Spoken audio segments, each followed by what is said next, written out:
Good afternoon, everybody. I know that was a long 2 minutes. My team would not let me come out. We were bonding in lower press.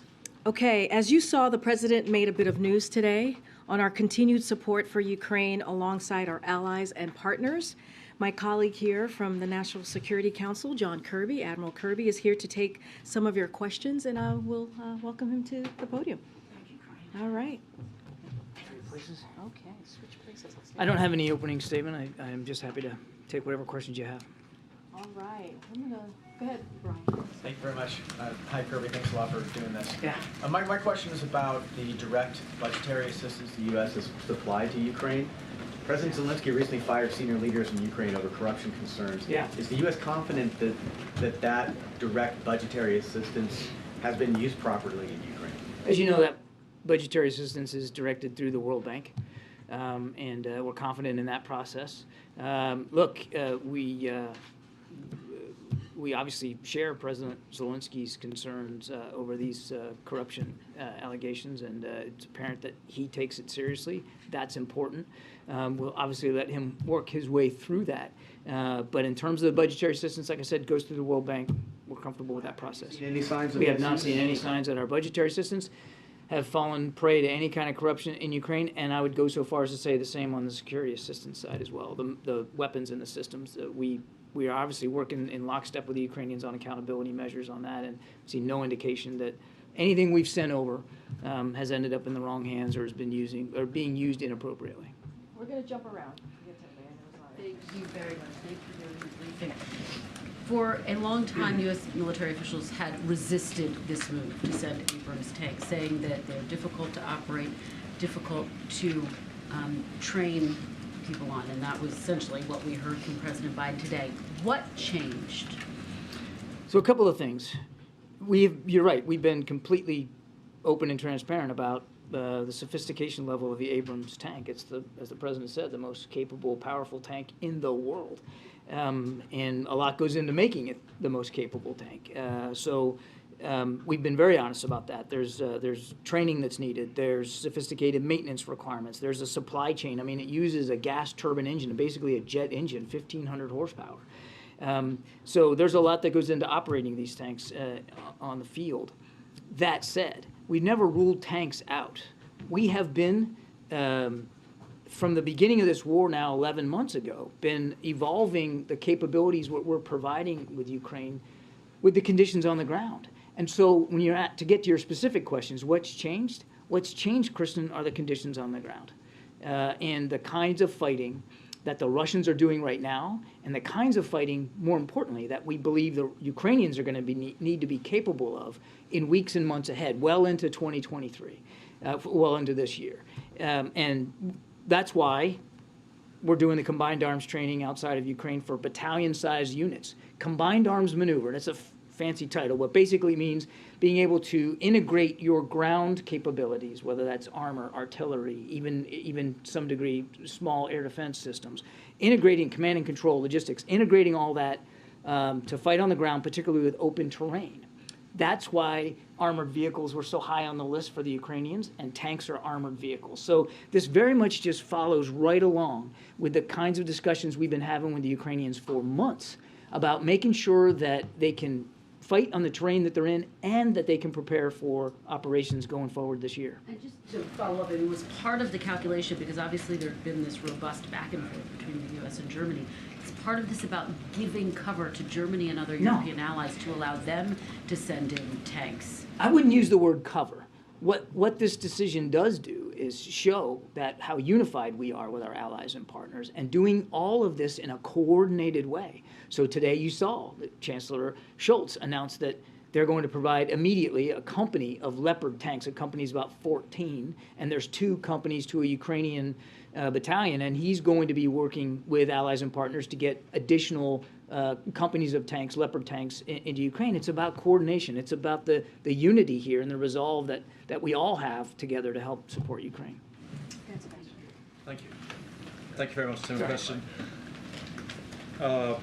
Could you get a little more specific about how many tanks the Ukrainians would like to have? I mean, I know you're going to say it's their decision, but obviously you're communicating with them the whole time. how many they would like to have to get what they want to do done, i.e. these counteroffensives? And do you think they're going to get there with this whole hodgepodge of different Western contributions? So you're right. I'm not going to speak for President Zelensky. I think if he was up here instead of me, he would tell you he wants as many as he can, as fast as he can. So the battalion that we're going to provide, that's 31 tanks. And that's for a Ukrainian-sized battalion. An American battalion has more tanks in it, but the way they're organized, it's about 30 to 31 tanks. And again, the Germans are going to help organize another 2 battalions. So that's about 60 more, roughly. And that's just what was talked about today. The Brits have agreed to send some of their Challenger tanks. You heard the president talk about the French and their contributions to armored vehicles. So there's a lot that's being applied to this. And armored vehicles are important. You know, you don't go after a crocodile with a cornstalk. And these vehicles, these tanks, those armored vehicles, they're gonna have an effect. Okay, but just given the goals which are approaching pretty quickly, right? If there's going to be a spring offensive, we're talking maybe a couple of months or so. Do you feel confident that the Ukrainians are going to get to where they want to be in terms of the armor for these combined arms maneuvers you talk about? That they're going to have all that kit ready? I can go so far as to tell you that it is our goal, and a goal shared by our allies and partners, including in the phone call this morning that the president had. That we accomplish exactly that goal, that we get to Ukraine the capabilities they need to be successful on the battlefield today, but just as critically in the future, going forward this year. Because right now, I mean, it's wintertime, so the conditions are not great. There's some fighting in the Donbass, but other than that, there's not been a whole heck of a lot, at least around down in the south. But as the weather conditions improve, you can expect that the Russians are going to pick up the tempo. We have to be ready for that, and I know the Ukrainians feel they have to be ready for that. So it's about helping Ukraine defend itself, but also, as you heard the president say, helping Ukraine be able to go on the offense when the weather conditions and when the operational conditions are permissive. Does that answer your question? Thank you very much. And then I'll come to This is kind of a follow-up to everybody's question. How much of the U.S. announcement today was a diplomatic effort versus actually the battlefield capability effort in the months ahead when these 31 tanks can be delivered? Both. There was a lot of diplomacy that went into the announcements today, and I know we've all been focused on the last few days and things that have been said publicly, but actually, I mean, the effort, the decision you saw today by both Germany and the United States was several weeks in the making through many discussions with the Germans and with our allies and partners. But there's a military component here too, Phil. I mean, I get it. I get where you're kind of going is that these tanks are not going to get there for many months, and I understand that. But those Leopards won't take quite as long to get there as the Abrams, and we're not wasting the time. I mean, even as we procure these tanks, we're going to be the Pentagon will very soon start doing the training for Ukrainian tankers, Ukrainian troops that man tanks, so that they can be ready to receive once those tanks are on the battlefield. Another point that's worth making is it's not just about how to operate the Abrams, to Kristen's question. It's how to maintain them, and it's how to have an organic supply chain process, a logistical sustainment process, so that you can keep them maintained and in the fight over the long haul. Ask one quick thought. We always hear after announcements like this, and you've talked about the progression as the battlefield conditions have changed, the Russian threats of escalation or talking about crossing red lines. Do you feel like those threats at this point are both just par for the course, but also somewhat empty? In the sense that You mean the Russian threats? They don't seem to stop anything. Well, we don't. I mean, look, we don't just take anything for granted when they say it, and we're not dismissive. That said, these tanks are meant to help Ukraine fight effectively on open terrain, to defend their sovereignty and their territory, and to win back territory that the Russians have taken from them. And as the president said, they don't represent an offensive threat to Russia. Do they represent a threat to Russian soldiers? You bet they do, but not to Russian soldiers that are in Ukraine, not to Russia proper. Thank you, Karine. Hi, John. Actually, Phil asked my question, but... Oh, good, so we can go to the No, next no, one. I have a follow-up on that. The expectation that these tanks will be delivered within a month, at least 4 months. I mean, correct me if I'm wrong. But also the reports that the Russians might launch a counterattack now. Do you see this as a catalyst for the Russians now to launch an attack, to escalate the war in a way to stop them before they receive these tanks? If they're gonna make any change in the war. I never do well if I try to speak for the Russians and try to get inside their head and what their intents are. What we do believe, all I can tell you is what we believe, and that is that the Russians, Mr. Putin, will use the winter not only to conduct operations, which he is in Bakhmut and Soledar, but to use it to regroup, to retrain, to re-equip, and to prepare himself for continued fighting when the weather improves.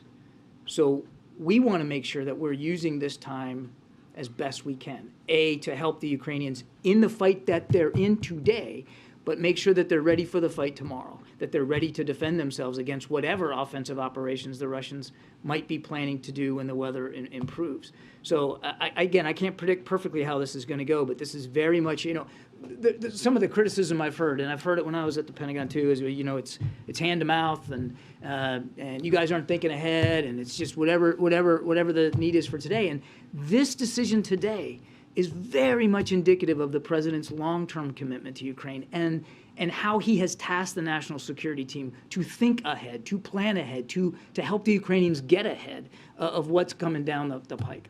Can I follow up on that? Thanks. 2 quick follow-ups. You noted that our military aid to Ukraine has evolved with conditions on the ground, and the president previously said that these M1 Abrams were needed to liberate Ukraine. Does the administration expect any operations moving forward that would include retaking Crimea or lands that were lost during the Russian invasion? I'm not going to talk about Ukrainian operations. I would just never violate their operational security, and certainly wouldn't divulge from the podium what their plans and intentions are. I will only say this, that we do not dictate to the Ukrainians how they operate, where they operate, what missions they conduct, what targets they choose. We help them with usable information and intelligence as best we can so that they can be successful, but these are their decisions to make. It is their country, their war. Our job is to make sure that they can prosecute that war successfully. And I want to follow up to make sure that I understood you correctly. You said previously in your assessment of both military and economic aid to Ukraine that at this point, thus far, you haven't seen any signs of corruption or misuse? Correct. Thanks, John. Can you tell us a little bit more about how the U.S. settled on the number of tanks it's providing, 31? That's a very specific number. I kind of got to it a little earlier. It's basically the size of a Ukrainian tank battalion. In America, I'm getting a little bit astray of my knowledge. I was a naval officer, but as I understand it, an American tank battalion has about 50 tanks in it, and it's organized with more companies to comprise a battalion than in Ukraine. It's just the way the Ukrainian army is organized. It's not right or wrong. It's just that their battalions are basically, I believe, 2 companies, so they're just smaller. And so 2 companies, that's about 15 tanks a company, and that's how you get to 30, 31. And then usually at least one of these tanks is the commander's in there, and so you've got a command and control tank that sort of is in charge of how they're operating on the field. And now I'm really, really going astray of my expertise. But I think that's about as far as I can go. The Ukrainians said today, thank you very much. Now how about some 4th-generation fighter jets? What are the chances of that happening? We're in constant discussions with the Ukrainians about their capabilities. And as I've said, we evolve those as the conditions change. Can't blame the Ukrainians for wanting more and more systems. It's not the first time that they've talked about fighter jets, but I don't have any announcements to make on that front. Go ahead, Christina.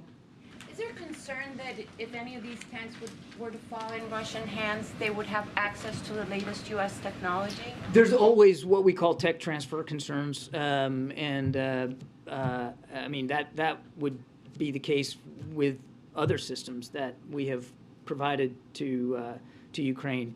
But, and this kind of gets to the corruption question, but not really. We just haven't seen any indications that any of the material that we have provided Ukraine isn't being stored appropriately, used appropriately, maintained appropriately, and being fought with appropriately. We're just not seeing that happen. But is that a potential risk? It's always a risk in war. It's a risk when we fight a war.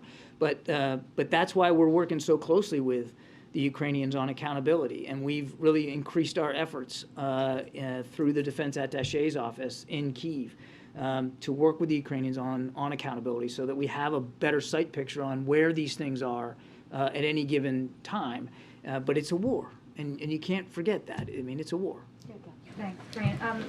John, why not take the Abrams out of existing stocks to get them there faster? Is there a reason that you want more training before that happens, or is there some U.S. need that you want to keep The that Pentagon inventory? assesses that they don't have any excess Abrams in their inventory, that all of them are gainfully employed, if you will, for our own national security defense. And even if there were excess tanks, the process of getting them to Ukraine, to prepare them for use by the Ukrainians, to train the Ukrainians, to put all the parts and supplies in place, would take many months anyway. So it's not like this procurement process is really costing us any time than if we just drew them down out of our own stocks. But the real reason is we just don't have them. We don't have excess tanks.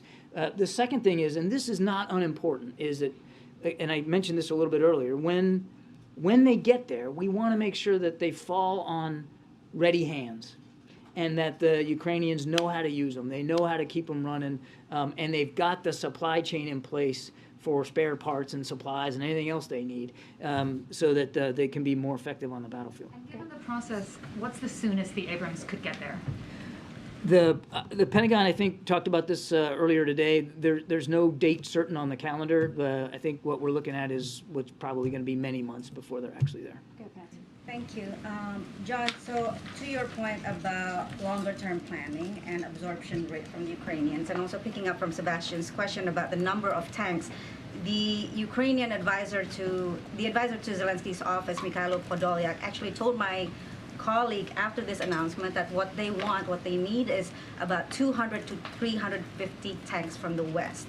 So is that a realistic number? If not now, maybe in the future, if the Ukrainians should happen to prove that they can absorb these initial tranche of tanks and they can maintain it? I don't think it's wise to get ahead of where we are right now. We are focused on working on this program to get them, procure them, these 31 Abrams tanks, to include all the supplies and parts that go with it, and the training that's required to operate and maintain them.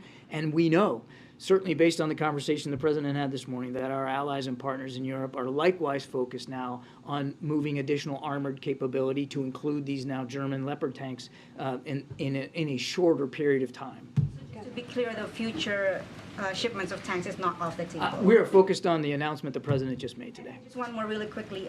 He also said that the next step for Ukrainians will be to request extended range missiles. Is that also under consideration? We are in constant conversation with the Ukrainians about their capabilities. I don't have any announcements to make. With many months being the time frame, is it fair to say that these tanks will not be available for use for the spring offensive? And secondly, one of the concerns in the lead-up in the debate about this was fuel concerns. How is that being dealt with? Well, that's part of the supply chain issue, isn't it? I mean, it's a jet engine. It's a gas turbine engine, which needs jet fuel. So there's a specific type of fuel that powers the Abrams, and we've got to make sure that that pipeline, literally and figuratively, is available to Ukraine. So that's going to take some time as well. And look, I'm not going to predict date certain on the calendar. It's going to take many months before the tanks get there. And let's not get ahead of specific spring offensives. We do think as the weather improves, the Russians are going to want to increase their tempo. We want to make sure that the Ukrainians can not only meet that tempo, but be capable of their own. And what that looks like and when that starts or where, that's really up to President Zelensky and his military advisors. We wouldn't speak to that. Only thing I'd add to that, Amr, is that these Leopard tanks won't take quite as long to get on the ground. And again, I'll let the Germans speak to this, but they won't take the same length of time that the Abrams will. in order to arrive. To follow up on You'll go after. I'm sorry, I screwed up the flow. So to follow up on Amar's question about the many months timeline, can you articulate then why this decision was not, why it did not take place sooner, given the Ukrainians' demands and given the demands of a potential spring offensive? You could ask that question about almost any system that we provided, and my answer will always be the same. We are in constant conversation with the Ukrainians about their needs and doing the best we can to address those needs, both short-term and long-term. And the decision that the president announced today was a result of a lot of conversations with the Ukrainians as well as with our allies and partners. And it is very much, as I answered before, it's very much about forecasting. It's about trying to get ahead of the kinds of fighting that we see coming in coming months here in the spring and the summer of this year. One quick follow-up, and to broaden it out actually beyond the situation in Russia and Ukraine. I was struck by something the president said today about ensuring that neighbors cannot steal other neighbors' territory. It's something you all have brought up many, many times. And I'm curious if you can kind of help us understand why the administration has not changed course on your predecessor, former President Donald Trump's position on the Golan Heights, and what makes that situation distinct from what's going on in Russia and Ukraine? Look, the different scenarios completely, and I'm not here prepared to talk much about that, except to say we've been very consistent that we want to see a two-state solution, and we believe, the president believes, that a two-state solution is possible and could be viable. But it takes both sides to be willing to commit to that, and we don't want to see either side take unilateral actions that would decrease the possibility of actually reaching a two-state solution. Could you please bring us a little bit behind the scenes about the negotiations? You're behind her. I couldn't see it. Thank you. I was wondering if you could give us some details about the negotiations behind the scenes with the Europeans. You want me to talk behind the scenes at the podium? Yeah, a little bit. Especially what type of conversations have there been with the European Union and with the government of Spain? The discussions have been very robust with our European allies and partners, again, for many weeks here. And certainly the discussion today that the president had with his counterparts in the UK, France, Germany, and Italy was, again, very productive, very candid. All these leaders are rightly focused on doing what they can to help Ukraine and rightly focused on the future. I can't speak for Spanish decision-making here. Spain obviously has been a contributor and a supporter of Ukraine, and that's always welcome. And I think the president addressed some of their contributions today, and we look forward to continuing to work closely with Spain going forward. James, in the back. I'm sorry, I didn't have a question. Okay. I have a question. Thank you. Wait. You don't have a question, James? Are you kidding me? Are you kidding me? Can we just have this for the record? Oh my goodness, yes. I'm gonna frame that transcript. I have Holy two questions. mackerel. This is simply a tribute to your own loquacity and thoroughness in briefing us. Loquacity is James Rosen for eloquence, is that? I have two questions for you. All right, go ahead, sir. So we don't know how Russia will respond, but if Moscow chooses a major escalation and decides to strike NATO, either Poland or the Baltics, do you have enough troops in the region right now to respond? And from day one, not 5 months ahead. And the second question would be, many of those who called for sending Leopards and Abrams to Ukraine argued that Russia right now is militarily too weakened to respond conventionally in a significant way. How confident are you in this assessment that Russia is so weak that, or maybe you have a different assessment, but many people think that Russia is too weak to respond in a significant way to the move that was just announced about tanks? Let me take the second one first. There's no question that Russia's military is weaker today than it was 11 months ago. When you talk about the resources, and the casualties that they have sunk into this unprovoked war of theirs, and the literally thousands of missiles and rockets and now drones that they have launched into Ukrainian territory. I mean, they have burned through a lot of inventory, and they have suffered a lot of casualties, killed and wounded. So there's no question that their military is weaker for Putin's folly here. That said, you don't have to look very far. I mean, just the news coverage to see that the Russian military and their thugs are still pretty lethal, because Ukrainians continue to die every day. And so I think if you were to ask a Ukrainian here, how weak is Russia, I don't think that they would tell you that there's not still fight left there. And that's why we're so focused on making sure that Ukraine can continue to defend itself and to have the capabilities to fight back and to succeed on the battlefield. On your first question, all I can tell you is we have seen absolutely no indication that Mr. Putin has designs on striking NATO territory. And President Biden has said since the very beginning of this conflict that we take our Article 5 commitments to NATO seriously. Article 5, of course, is the notion that an attack on one is an attack on all.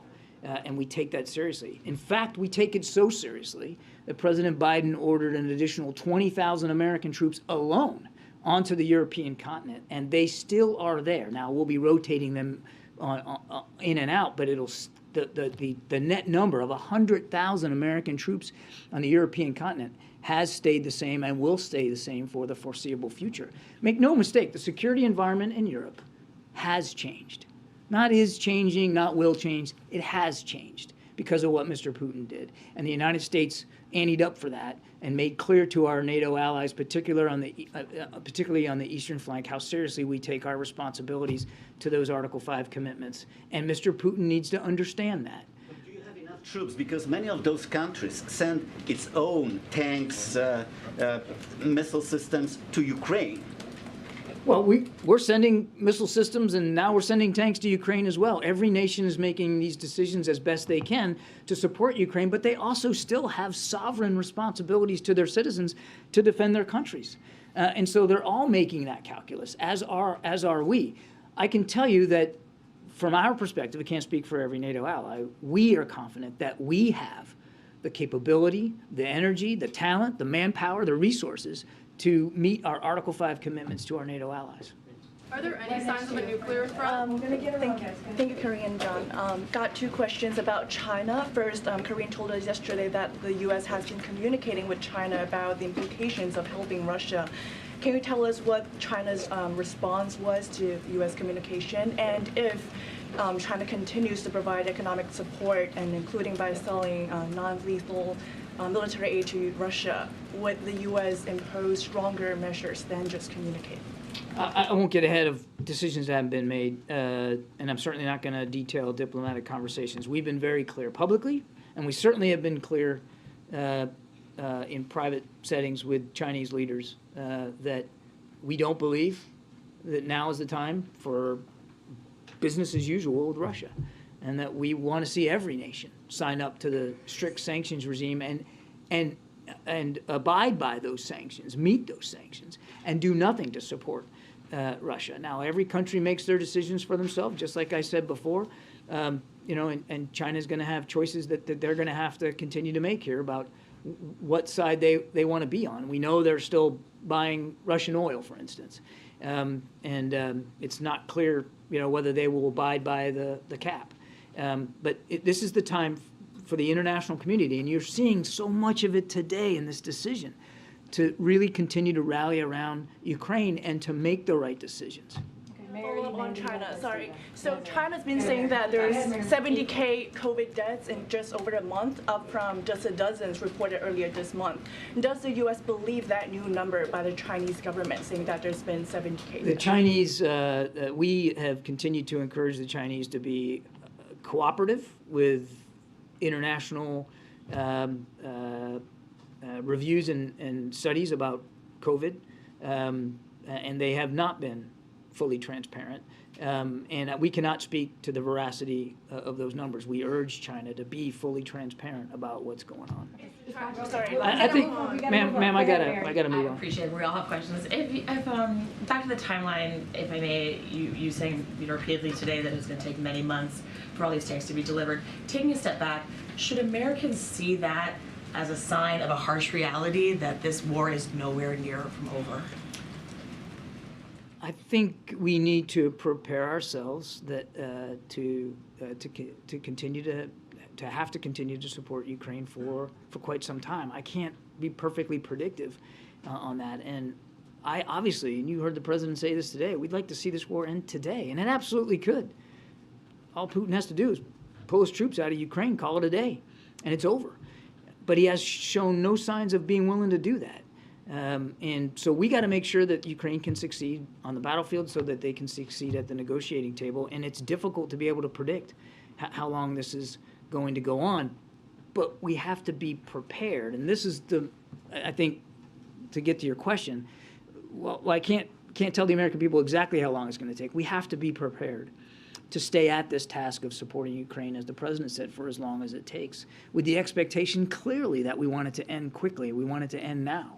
But again, we have to stay at that task. And there's been terrific bipartisan support here in town, bicameral and bipartisan support here in town for support to Ukraine. And the American people, as the president said, they too have been supportive of this. They understand what's at stake, and it's obviously Ukrainian sovereignty and Ukrainian lives, but it's bigger than that. It's about the principle of sovereignty.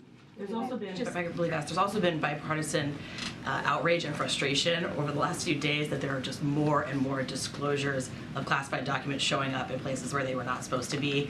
From a national security perspective, you work in national security, how concerned are you, and does the system need reform? I'm going to defer most of the document questions to Karine. The only thing I'd say here is that you're welcome. Thank you.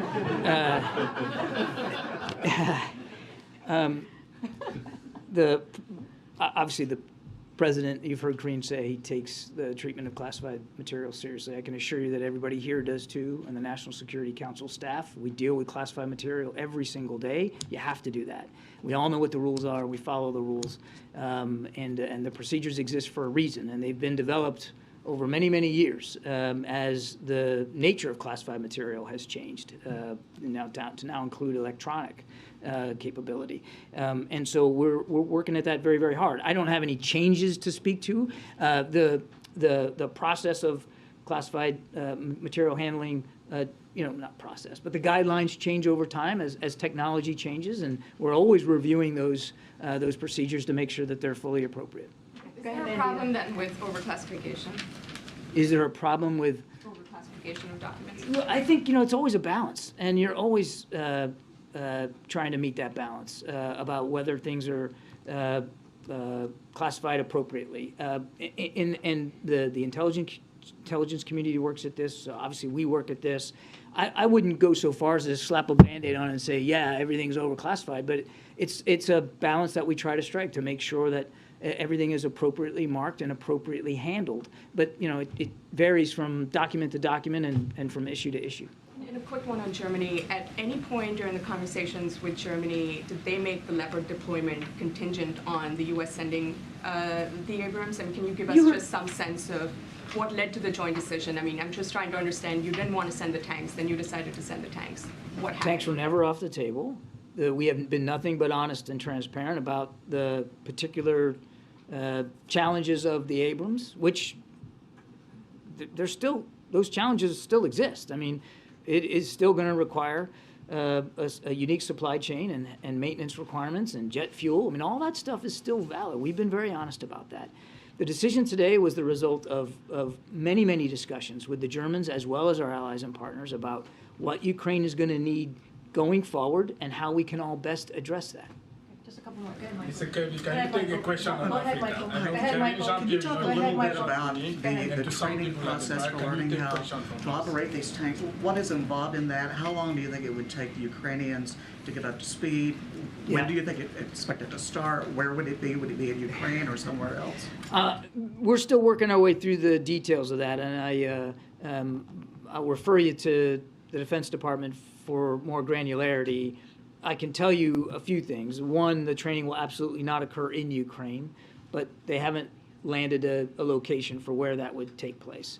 But it won't be inside Ukraine, clearly. And they will run an ambitious training program for them, as we have on every other system. The Patriot battery training is ongoing right now at Fort Sill, Oklahoma, and they've been able to accelerate parts of that so that to get Ukrainians trained up on it at a pace that's a little faster than what we would do, because the need is exigent. And I think you can expect that the Pentagon will take that same approach on the training on the Abrams. But how long is it going to take? I really am not able to say. They're still working their way through that. We don't think that it will take too much longer. I'd say probably weeks, not months, before they're able to really nail down the details of this and start to put it in place, the training regimen. John, how hard is it to walk out of a skiff with classified material? Everybody who goes into a skiff knows what the requirements are to go in, and knows what the requirements are to go out. You can't bring personal devices in, and you certainly can't leave with material unless that material is appropriately secured. And usually what happens to someone in the chain of command if they do leave with a piece of classified material that they're not supposed to have or that is not secured? I think if you do it inadvertently, or you do it and you realize you don't have it secured in a locked bag, or you self-report, which is exactly what the president did, self-reported. But you self-report, and you make sure that that you get the material back secured where it belongs, and that you're transparent about it. Two more questions. Alex in the back. Alex, and then you. Thank you, Admiral. I understand that the distinction you're making between offensive weapons and defensive weapons, but the Russians are not seeing that subtlety, or perhaps intentionally, right? They're calling, one of their propagandists is calling for, the annihilation of Washington and Berlin and London and Paris. Now, that's just indicative of the mood in Because Moscow. of this announcement? Well, because of this announcement, and then I think they're quite irked by the German announcement, given the history. So, is it possible that they see this as a provocation to escalate? And I heard one of my colleagues ask about tactical nukes. Could this give them a pretext to use those either on the battlefield or against the Baltics or Poland or elsewhere? The propagandists and the Russian media can say what they will. The president put it very plainly today that these tanks pose no offensive threat to Russia. They do, as I told Phil, pose a threat to Russian soldiers and units that are in Ukraine. They're very powerful, very capable. And not just the Abrams, but the Leopards that are going to be coming soon too. Very, very powerful. But they don't pose a threat to the Russian homeland. They are designed to help the Ukrainians in what we believe is going to be a need for combined arms operation in the coming months. The nuke threat specifically, do you see that worsening? I would just tell you, we don't have any indication that Mr. Putin has any intention to use weapons of mass destruction, let alone nuclear weapons, tactical or otherwise.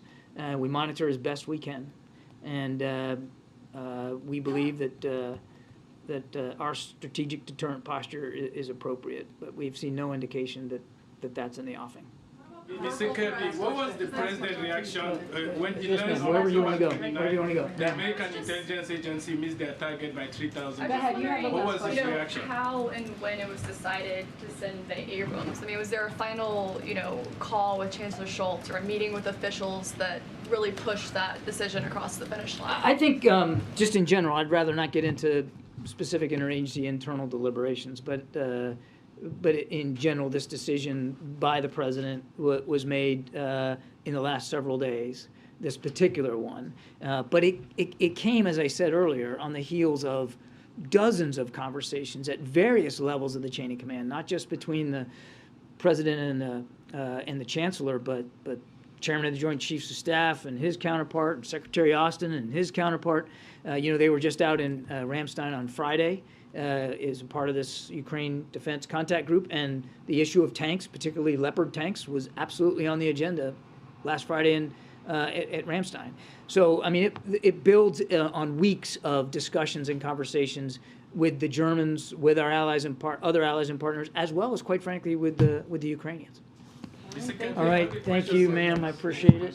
Thanks, guys. Thank you. Thanks, John. Stay dry. All right. Thanks, John. Yes, ma'am. Okay, so just a couple things at the top, and then we'll get started. Today, we announced data from the 2023 open enrollment period. In this year's open enrollment period, a record-breaking 16.3 million Americans signed up for affordable health care through the Affordable Care Act. That's over double the number of Americans who signed up for health insurance coverage through the marketplaces during the first open enrollment season in 2014. 4 out of 5 consumers looking for health care through the Affordable Care Act could find health care plans for $10 or less per month. That's because of the lower health insurance rates that were delivered as part of the American Rescue Plan and were locked in through the Inflation Reduction Act. In all, these lower rates are allowing millions of Americans to continue to save $800 per year on health insurance coverage. President Biden promised to lower costs for families and expand access to quality, affordable health care, and he is delivering on that promise. Bless you, Nancy. And finally, as you all know, tomorrow President Biden will deliver remarks on recent proof that his economic plan is working, including a record nearly 11 million jobs created, the 2 strongest years of job growth in history, 750,000 manufacturing jobs created, the lowest unemployment rate in 50 years, the best 2 years for small business applications on record, annual inflation falling and wages rising over the last 6 months. The president will then contrast his plan with Republicans, as you've heard us do many times from here. The president is building an economy from the bottom up and the middle out, and protecting Social Security and Medicare. Congressional Republicans want to cut Social Security, want to cut Medicare programs Americans have earned, have paid into, and impose a 30% national sales tax that will increase taxes on working families. That is what they have said they want to do, and that is clearly their plan. His remarks will be in Springfield, Virginia, with steam fighter union workers who are benefiting from his economic plan. With that, Amr, can you kick us off? Thank you. Does the administration think it's time for all former presidents to do a scrub of their homes and offices to make certain they don't have any classified documents in their possession? So I think I was asked a version of that question yesterday, and it remains the same as what we're going to do from here is, again, be prudent, be consistent. I would refer you to the White House Counsel Office. I'm just not going to comment on any change of procedure, how things should move forward.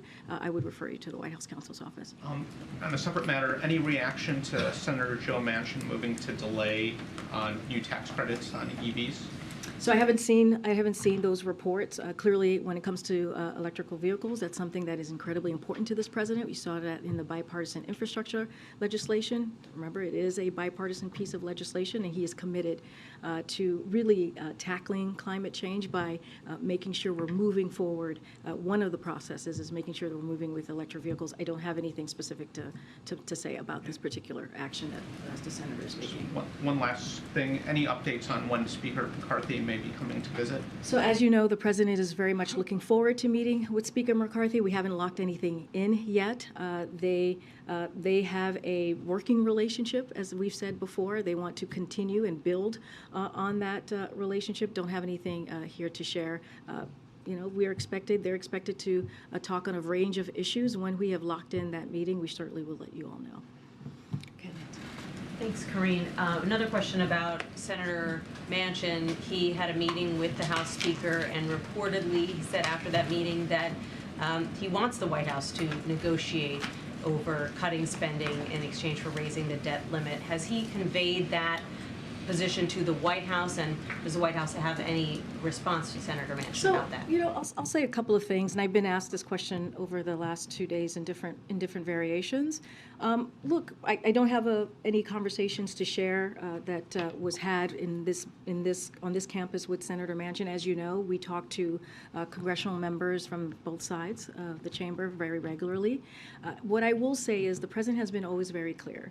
If folks have ideas on how to deal with the national debt and bring down, lower the debt, he's happy to hear that conversation. He's happy to hear those policies and those ideas. And as you know, you've heard me say this many times, 1.7 trillion, which is a record number that the president has been able to do to bring down the deficit. When it comes to default, we see this as a separate matter. We see this very differently, and it should be done without conditions.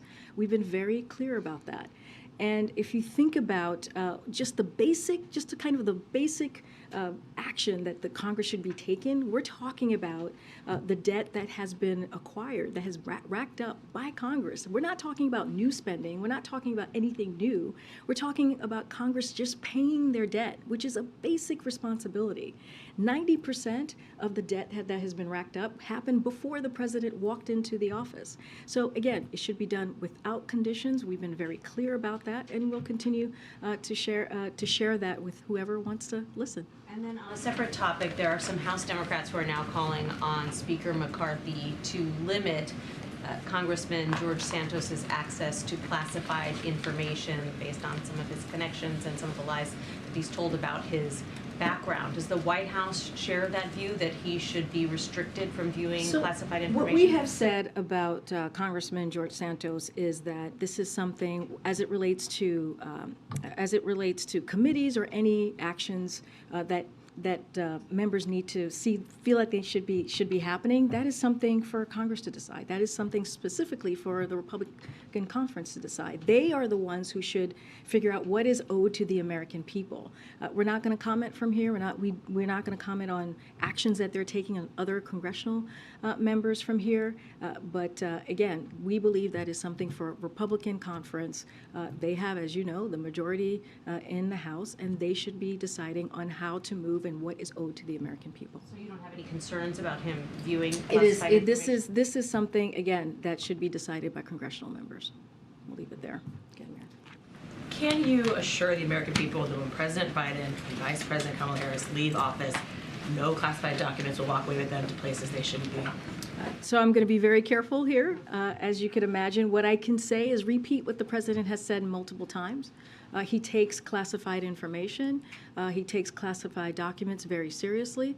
His team currently is fully cooperating with the legal procedure that is happening under the Department of Justice and also the special counsel. I'm just not going to go beyond that. I'm not going to predict or lay out anything that might happen in the future. What I can say is this is something that the president, this is a matter, an issue that the president takes very seriously. Another topic, any reaction from you from the White House about Speaker McCarthy's decision to keep Representative Schiff and Swalwell from the Intelligence Committee? So I'll say this. Representative Schiff, Representative Swalwell, and also Representative Omar are, our expertise and bring a lot to the table when it comes to foreign policy and national security. And we'll say this, we'll say that, when it comes to that committee, it should not be politicized. It should be independent. And again, those congressional members bring a lot of expertise to that committee, and I'll leave it there. Okay, Nandy. Thanks, Karine. The White House has not confirmed the appointment of Jeff Zients as the next chief of staff. Is there a reason you're not doing that? Can you give us a sense of when you're planning to announce that?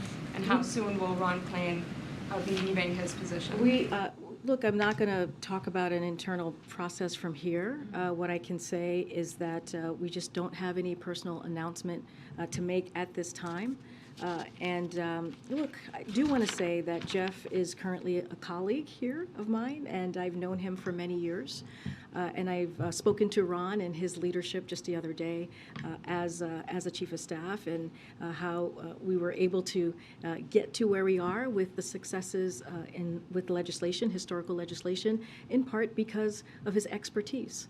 And he has always been a pleasure to work with, and we're going to continue clearly to work with Ron as long as he's here. When it comes to Jeff, I've known him as well for a very long time. He's a great implementer. He's a great with operations, and he's also an amazing human being, which I think should matter as well. Just don't have any personnel announcement to make from here, and when we do, we certainly will share that with all of you. Would Ron Klain at least be staying on until after the State Just of the Union? don't have anything. I don't have anything to share, any personnel announcements to share at this time. Thanks, Karine. I was wondering, is the White House concerned or keeping an eye on what's happening in Memphis right now in terms of there's a federal civil rights investigation into the death of a man who had a confrontation after a traffic stop. I know his family and lawyers have seen the body cam footage. There's an expectation that will be released publicly in the coming days. Are you guys watching that or doing anything to prepare for that? Well, again, want to be very careful here. That is an ongoing investigation, so don't want to comment on an independent investigation.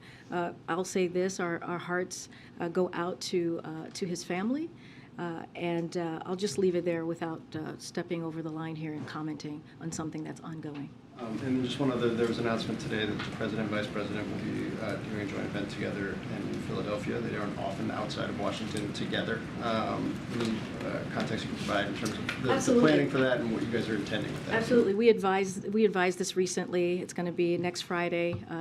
Both the Vice President and the President will travel to Philly, which will be on February 3rd. And they will discuss the progress we have made in their work implementation, the Biden-Harris economic agenda. That continues to deliver results for the American people, and we will have more additional information as we get closer to that date. Okay, Michael. Thanks, Yeah, I'll go to that. The House Judiciary Committee is planning its first hearing next week on what it's calling the Biden border crisis.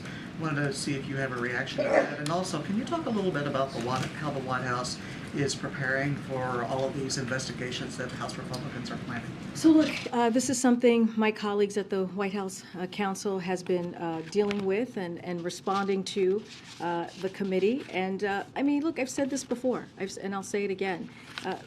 During the midterms, we've heard from congressional members, Republicans in particular, that their focus was going to be on lowering costs for the American people, dealing with inflation, which is something the president has been doing for the last 2 years. And on brand, they decided to do the opposite of that, to not deal with inflation, to not work with us in a bipartisan way, to continue to really truly work for the American people. That's what we are seeing. My colleagues have said this before. I'll repeat what they have said. We are willing to work with the committee in a good faith fashion, but again, it has to be in a good faith fashion, and certainly talk about items or talking about anything that is pertinent, that is appropriate. But again, in a good faith fashion. And so I'm not going to get ahead of what my White House Council colleagues have said. But again, this is, they are doing the complete opposite of what they said that they would do during the midterms. And we have to remember, the American people spoke very, very clearly on what they wanted to see. They wanted to see Republicans and Democrats work together to deal with the issues that truly matter to them. You've announced some of these day trips that the president's going to be doing over the next week and a half. Obviously, in less than 2 weeks, the president will be doing the State of the Union. Has he started preparations for that speech, and is there anything you could tell us about that overall message that we might hear from him that So night? we'll have more details on the State of the Union. I can say this is the State of the Union. This is something that the president takes very seriously, and he knows this is an opportunity not just to talk to the congressional members that will be in front of him, but also the American people, and talk about the successes of the last 2 years and how he sees his vision in the next year, especially as we go further into 2023. So he sees this as an important opportunity to talk about how we're lowering costs for the American people. people? What else are we going to do to make sure we deliver what he promised, right? An economy that's built from the bottom up and the middle out. What else, or how else can we work in a bipartisan way? Don't want to get too far into what he's going to say. Clearly, we'll have more to share, but this is an important. He sees this as an important moment, not just for him, but for the American people to hear directly from the President of the United States. I'm just going to go ahead. I haven't. You said the president would have his physical finished by the end of this month. Is that still on track? That's still on track. When we have a date to share, we certainly will. One other quick one. The House Oversight Committee is looking into Hunter Biden's art sales, or the sales of his own art. Is the White House concerned about that? Does it have any response to it? I will refer you to Hunter Biden's representatives on this. Go ahead, and right behind. Yeah, there are concerns that the big tech layoffs and the banking layoffs will spill over into the broader economy. When the president speaks about the economy tomorrow, how will he address those fears and the fears of a recession? And look, we understand, you know, the fears. But what I will say is that, and I've spoken to this a couple of times, that there is data, job data that we have seen, job opening data that we have seen, where layoffs remains record low. And so that is important to look at those numbers as well. I've talked about the consumer price index. I've talked about the PPI numbers that we have seen, as we have seen inflation continue to come down over the last 6 months. And that is important as we talk about the economy, as we talk about how the economy is building, we're building jobs, building back up. And so those are all important data points that we watch as well, that all of you do as well. And you look at the GDP, it grew by 3.2%. All of that is important as we speak to this, as we speak to what we're seeing across, just across the board. Don't want to speak specifically about, you know, private companies and tech layoffs, but there is, again, data out there that shows that the economy is growing, that shows that we are indeed going to a stable and steady growth, which is important, which is something that the president has worked, and you've seen this with his economic policy, has worked towards over the last 2 years. To follow up, you said the president wants to work in a bipartisan way. He said this week that he has no intention of letting Republicans wreck our economy, was his words. Does the administration view calling out Republicans as an effective tool when dealing with recession? So I'll say this, and I've talked about this before. We are willing, and the president is willing, to work with Congress in a bipartisan way, as he has in the last 2 years. We have seen results of that. But he's also going to call out Republicans, in particular in the House, who are saying they want to cut Social Security, who have said very clearly they want to cut Medicare, they want to cut Medicaid, or defense spending. This is what they are saying. This is what's coming out of the Republican conference. And the president has said that he's going to fight every day to protect those programs that taxpayers pay into. And we have to remember, those programs, they benefit veterans, they benefit our seniors, and taxpayers who, again, have earned the right to be part of those programs. So yes, he is going to call that out when he sees there is real danger against those programs. Okay, thank you. Two quick questions. Just when the meeting with Speaker McCarthy happens, is it the expectation that it will be here at the White House, or is there any? I know the president's scheduled to go to Camp David this weekend. There's not going to be a possibility that the speaker is going to appear to meet with the president some other off-campus. So let me just say this, just as a reminder to all of you. It is very common. It is tradition, right, for a speaker to meet with the president, especially in this instance, as we go into the 118th Congress. So there's nothing unusual, and we are looking forward for that to happen. Don't have a date set here, and I don't have clearly the expectation that it will happen here at the White House. But as soon as we have more information, certainly we'll share that with all of you. Question I had asked, I think about a month ago, if there's any update on the architect of the Capitol. There's been an ongoing investigation, and I know that members of Congress are trying to figure out if there's anything they can do, but the architect is actually a presidential appointee, so I'm wondering if there's any No, that's a very good question. I forgot to, I don't remember the question, but certainly we will take it back and come back and reach out to you with where we are on that. Go ahead, I know. Yeah. President Biden has tried to decriminalize or deschedule marijuana, and in the interim, companies, legal marijuana business in New Jersey and elsewhere, can't open checking accounts. They're doing it in cash. They're being robbed. And minority businesses can't get the money they need to open and compete with the big people. Has the president talked about doing anything administratively to try to ease some of these banking regulations and allow these businesses to flourish? So I don't have any new policy announcements to make from here. As you know, this is something that Congress is working on, and we understand that there's interest in legislative and action, but I would refer you to Congress because, again, this is, again, what they're working on. Just don't have anything to preview on any new policies from here. Go ahead. Thanks so much. The president said last week he has no regrets in his handling of classified documents.